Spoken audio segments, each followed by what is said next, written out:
ಈ ಬಗ್ಗೆ ಮಾತನಾಡೋದಕ್ಕೆ ಬಿಜೆಪಿ ರಾಜ್ಯಾಧ್ಯಕ್ಷ ವಿಜೇಂದ್ರ ಅವರು ನಮ್ಮ ಜೊತೆ ಸಂಪರ್ಕದಲ್ಲಿದ್ದಾರೆ. ಸರ್ ನಮಸ್ತೆ.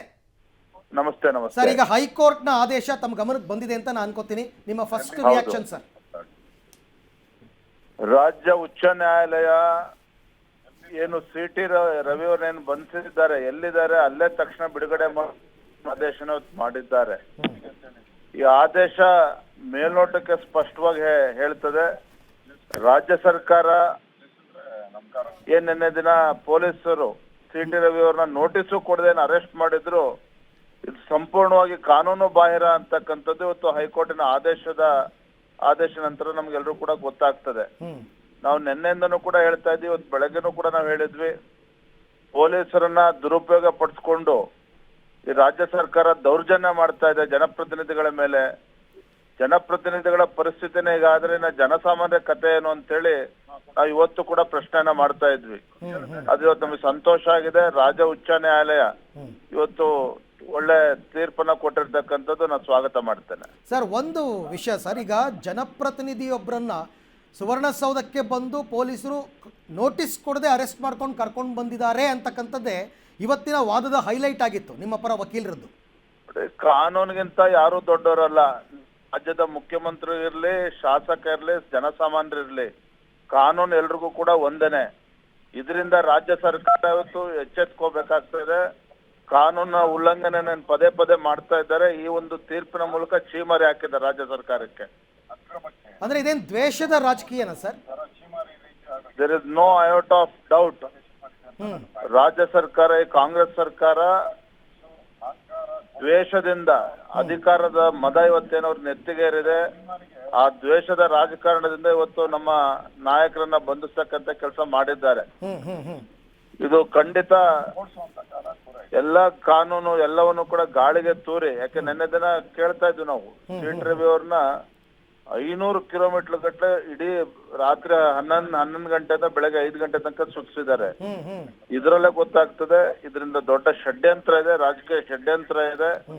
ಇದು ಇವತ್ತು ಅದ್ರ ರಾಜ್ಯ ಉಚ್ಚ ನ್ಯಾಯಾಲಯ ತೀರ್ಪು ಕೊಟ್ಟಿರ್ತಕ್ಕಂಥದ್ದು ಎಲ್ಲವೂ ಕೂಡ ಬಯಲು ಮಾಡಿದೆ. ಸರ್, ಇವತ್ತು ಬೆಳಗಾವಿ ಪೊಲೀಸರು ಬೆಳಗ್ಗೆ ಬೆಳಗಾವಿ ಕೋರ್ಟ್ ಕರ್ಕೊಂಡು ಹೋಗಿದ್ದೆ ಟೈಮ್ ವೇಸ್ಟ್ ಮಾಡಕ್ಕೆ ಅಂತ ಕೆಲವರು ಮಾತಾಡ್ತಿದ್ದಾರೆ.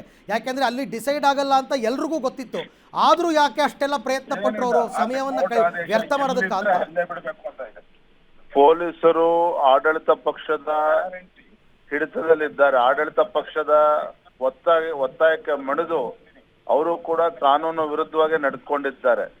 ನಿಜವಾಗ್ಲೂ ಕೂಡ ಅವರು ಪ್ರಾಮಾಣಿಕರು ಇದ್ದಿದ್ರೆ ಮೊದಲನೇದಾಗಿ ನೋಟಿಸ್ ಕೊಡದೇನೆ ಅವ್ರು ಅರೆಸ್ಟ್ ಮಾಡಿದ್ದು ಮಹಾ ದೊಡ್ಡ ಅಪರಾಧ. ಅವ್ರ ಮೇಲೆ ಹಲ್ಲೆ ನಡೆದಿದೆ. ನಿನ್ನೆ ಹಲ್ಲೆ ನಡೆದು ಕೂಡ ಒಂದು ಆಸ್ಪತ್ರೆ ಕೂಡ ಕರ್ಕೊಂಡು ಹೋಗದೆ ಇರ್ತಕ್ಕಂತ ಒಂದು ಅಮಾನುಷ ವರ್ತನೆ ಇವತ್ತೇನಿದೆ ಪೊಲೀಸರದು, ಇದು ಪಕ್ಷಾತೀತವನ್ನು ಖಂಡನೆ ಮಾಡ್ಬೇಕಾಗಿದೆ. ಇವ್ರು ನಿಜವಾಗ್ಲೂ ಕೂಡ ಕಾನೂನು ಪಾಲನೆ ಮಾಡೋರೇ ಆಗಿದ್ದಿದ್ರೆ ನೆನ್ನೆ ರಾತ್ರಿನೇ ಬೆಂಗಳೂರಿಗೆ ಕರ್ಕೊಂಡು ಬಂದು ಸಿ.ಟಿ. ಅವ್ರನ್ನ ಬೆಂಗಳೂರಿನಲ್ಲಿ ವಿಶೇಷ ನ್ಯಾಯಾಲಯದ ಮುಂದೆ ಅವ್ರನ್ನ ಹಾಜರುಪಡಿಸ್ಬೇಕಾಗಿತ್ತು. ಅದನ್ನ ಮಾಡ್ದೇನೆ ರಾತ್ರಿ ಇಡೀ 3-4 ಜಿಲ್ಲೆಗಳಿಗೆ ಸುತ್ತಿಸಿ ಕುಡಿಯಕ್ ನೀರನ್ನು ಕೊಡ್ದೇನೆ ಒಂದ್ ರೀತಿ ಉಗ್ರಗಾಮಿನಾಗಿಂತ ಯಾವ್ದಕ್ಕಿಂತ ಕೆಟ್ಟದಾಗ ನಡೆಸ್ಕೊಂಡಿರ್ತಕ್ಕಂಥದ್ದು ಅಕ್ಷಮ್ಯ ಅಪರಾಧ ಇದು. ಬಟ್ ಉಪಮುಖ್ಯಮಂತ್ರಿಗಳು ಮತ್ತು ಗೃಹ ಸಚಿವರು ಇಲ್ಲ ಕಾನೂನು ರೀತಿಯಾಗಿ ಏನಾಗಬೇಕು ಆ ಕ್ರಮನೇ ತೆಗೆದುಕೊಳ್ತಿದ್ದಾರೆ ಅಂತ ಡಿಫೆಂಡ್ ಮಾಡ್ತಾರಲ್ಲ ಸರ್. ಯಾವ ಕಾನೂನು ಬಗ್ಗೆ ಮಾತನಾಡ್ತಾರೆ ಉಪಮುಖ್ಯಮಂತ್ರಿಗಳು, ಗೃಹ ಸಚಿವರು? ಇವತ್ತೇನು ಉಚ್ಚ ನ್ಯಾಯಾಲಯ ಏನ್ ಹೇಳಿದೆ, ನೋಟಿಸ್ ಕೊಡದೇನೆ ಸಿ.ಟಿ. ರವಿ ಅವ್ರನ್ನ ಬಂಧನ ಮಾಡಿರ್ತಕ್ಕಂಥದ್ದು ತಪ್ಪು, ಇದು ಕಾನೂನಿನ ವಿರುದ್ಧವಾಗಿದೆ. ಎಲ್ಲಿದ್ದಾರೆ ಅಲ್ಲೇ ತತ್ಕ್ಷಣ ಸಿ.ಟಿ. ರವಿ ಅವ್ರನ್ನ ಬಿಡುಗಡೆ ಮಾಡಬೇಕು ಅನ್ನೋ ಆದೇಶವನ್ನ ಈಗ ತಾನೇ ರಾಜ್ಯದ ಉಚ್ಚ ನ್ಯಾಯಾಲಯ ತೀರ್ಪನ್ನ ನೀಡಿದೆ. ಇದ್ರ ಅರ್ಥ ಏನು? ಇದ್ರ ಅರ್ಥ ಇಷ್ಟೇನೆ, ರಾಜ್ಯ ಸರ್ಕಾರ ಸಂಪೂರ್ಣವಾಗಿ ತಾನೊಂದು ಜವಾಬ್ದಾರಿತ ಸರ್ಕಾರ ಅನ್ನೋದನ್ನ ಮರ್ತೊಂದು ದ್ವೇಷದ ರಾಜಕಾರಣ ಮಾಡಿದ್ದಾರೆ. ಇದು ಅಕ್ಷಮ್ಯ ಅಪರಾಧ ಇದು. ಸರ್, ಒಂದು ಕೊನೆ ಪ್ರಶ್ನೆ, ನಿನ್ನೆ ರಾತ್ರಿ ಎಲ್ಲ ಪೊಲೀಸರಿಗೆ ಫೋನ್ ಮಾಡಿ ಡೈರೆಕ್ಷನ್ಸ್ ಕೊಡ್ತಾ ಇದ್ದವ್ರು ಯಾರು ಸರ್?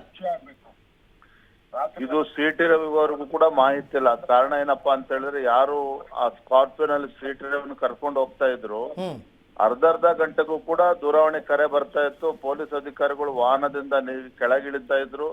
ಅಲ್ಲಿ ಏನ್ ಆದೇಶ ಬರ್ತಾ ಇತ್ತು, ಡೈರೆಕ್ಷನ್ಸ್ ಬರ್ತಾ ಇತ್ತು, ಅದ್ರ ಪ್ರಕಾರ ಅವ್ರನ್ನ ಸಿ.ಟಿ. ರವಿ ಅವ್ರನ್ನ ಬೇರೆ ಬೇರೆ ತಾಲೂಕುಗಳಿಗೆ ಸುತ್ತಂತ ಕೆಲಸ ಮಾಡಿದ್ದಾರೆ. ಇದ್ರಲ್ಲೇ ಮೇಲ್ನೋಟಕ್ಕೆ ಗೊತ್ತಾಗ್ತದೆ ರಾಜ್ಯ ಸರ್ಕಾರದ ಹೈ ಹ್ಯಾಂಡೆಡ್ನೆಸ್ ಅಂತ ನೀವೇನ್ ಕರಿತೀರಿ. ಇವತ್ತೊಂದು ರಾಜಕೀಯ ರಾಜಕೀಯ ಷಡ್ಯಂತ್ರ ಇದ್ರಲ್ಲಿ ಇದೆ ಅನ್ನೋದಕ್ಕೆ ನಿಮ್ಗೆ ಏನೂ ಅನುಮಾನ ಬೇಡ. ಓಕೆ, ಥ್ಯಾಂಕ್ ಯು ವಿಜೇಂದ್ರ ಅವರೇ. ಪಬ್ಲಿಕ್ ಟಿವಿ ಜೊತೆ ಮಾತನಾಡಿದ್ದಕ್ಕೆ ಧನ್ಯವಾದ. ಸೊ ಬಿಜೆಪಿ ರಾಜ್ಯಾಧ್ಯಕ್ಷ ವಿಜೇಂದ್ರ ಮತ್ತು ಅಶೋಕ್ ಇಬ್ಬರೂ ಕೂಡ ಇದು ಸರ್ಕಾರಕ್ಕೆ ಕಪಾಳ ಮೋಕ್ಷ ಹೈಕೋರ್ಟ್ ಮಾಡಿರೋದು ಅನ್ನೋ ರೀತಿ ಅಭಿಪ್ರಾಯಪಟ್ಟಿದ್ದಾರೆ.